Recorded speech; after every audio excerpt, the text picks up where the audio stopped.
السلام علیکم دوستو، آج میں آپ کو بتاؤں گا کہ ہم قربانی کیوں کرتے ہیں۔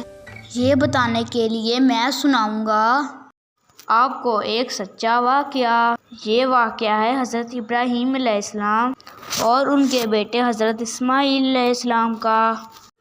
ایک رات حضرت ابراہیم علیہ السلام نے خواب میں دیکھا کہ وہ اپنے پیارے بیٹے حضرت اسماعیل علیہ السلام کو ذبح کر رہے ہیں۔ وہ صبح اٹھ کر بہت پریشان ہوئے کہ یہ کیسا خواب تھا، مگر اگلی رات انہیں پھر یہی خواب آیا اور یہ خواب انہیں 3 راتیں مسلسل آتا رہا۔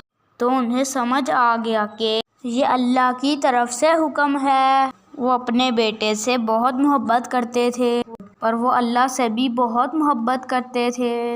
انہوں نے سب سے پہلے یہ بات اپنے بیٹے حضرت اسماعیل علیہ السلام کو بتائی۔ حضرت اسماعیل علیہ السلام بہت فرمانبردار بیٹے تھے۔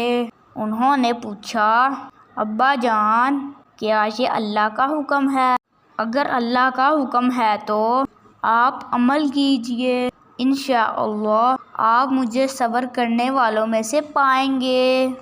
حضرت اسماعیل علیہ السلام کی یہ بات سن کر حضرت ابراہیم علیہ السلام مطمئن ہو گئے اور قربانی کا فیصلہ پکا کر لیا۔ جیسے ہی وہ حضرت اسماعیل علیہ السلام کی قربانی کرنے لگے تو آسمان سے ایک آواز آئی، اے ابراہیم علیہ السلام، آپ نے اپنا خواب سچا کر دکھایا۔ بے شک یہ بہت بڑا امتحان تھا۔ اسی وقت اللہ نے حضرت اسماعیل علیہ السلام کی جگہ ایک دمبا بھیج دیا۔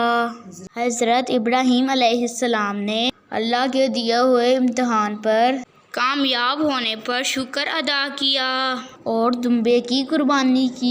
اسی دن سے تمام مسلمان اس واقعے کی یاد میں قربانی کرتے ہیں۔ اللہ نے حضرت ابراہیم علیہ السلام کے اس عمل کو پسند کرتے ہوئے دنیا بھر میں قربانی کرنے کا حکم دیا۔ اسی لیے تمام مسلمان اچھے سے اچھا جانور اللہ کی راہ میں پیش کرتے ہیں۔ اس پیارے اور سچے واقعے کے ساتھ اللہ حافظ۔ ویڈیو کو لائک، شیئر اور چینل کو سبسکرائب کرنا نہ بھولیے گا۔